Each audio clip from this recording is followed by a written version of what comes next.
Mahigit sa 20 gramo ng hinihinalang shabu ang kusang isinuko ng isang concerned citizen sa mga kapulisan ng San Jose Occidental, Mindoro.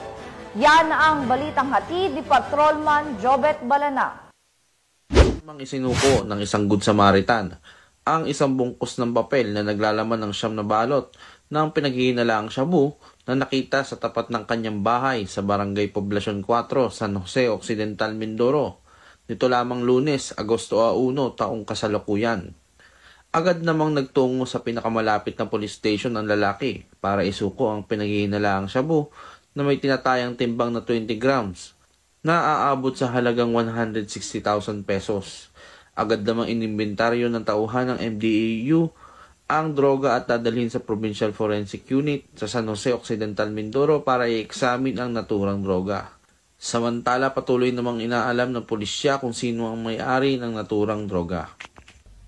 Mula dito sa Calapan City, Oriental, Mindoro, ako po ang inyong PNN correspondent, Patrolman Jobet Balana. Alagad ng batas, tagataguyod ng balitang pulis. Maraming salamat, Patrolman Balana. Voluntaryong nagbalik loob sa mga otoridad ang isang miyembro ng Communist Terrorist Group sa Mobo, Masbate. Ang kabuuan ng balita mula kay Police Staff Sergeant Merculito Lubendino Jr. Ang 30 taong gulang na miyembro ng Communist Terrorist Group sa Masbate ang sumuko sa mga otoridad. Ang pagsuko ay naganap sa Barangay Mandali, Mobo, Masbate.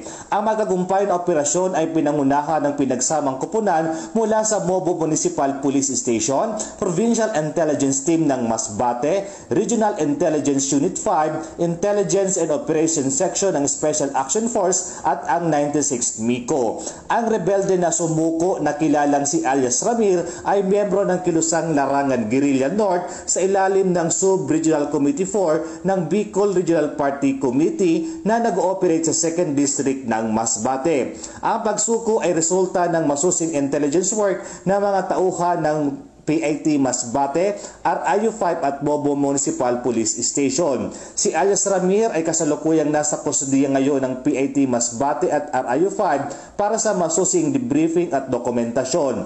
Bilang bahagi ng pangako ng gobyerno sa reintegration, siya ay isasali sa Enhanced Comprehensive Local Integration Program or ICLIP na nagbibigay ng komprehensibong suporta kabilang ang pinansyal na tulong, pagkakataon sa kabuhayan at psikolohikal na suporta sa mga dating rebelde. Ang matagumpay na pagsuko na ito ay nagpapakita ng kahalagahan ng patuloy na pangangalap ng intelligence at pagkipagtulungan ng mga ahensya. Hinimok ng PNP Bicol na pinamumunuan ni Police Brigadier General Andre Perez Dizon, Regional Director, ang iba pang natitirang miyembro ng CTG na sumunod at pagbalik loob sa gobyerno. Hindi pa huli ang lahat para pumili ng bagong landas at yakapin ang pagkakataon para sa bagong simula. Mula po dito sa Legazpi City, ako po yung Police News Network Correspondent, Police Staff Sergeant Merculito P. Lubendino Jr. Alagad ng batas, tagataguyod ng balitang pulis.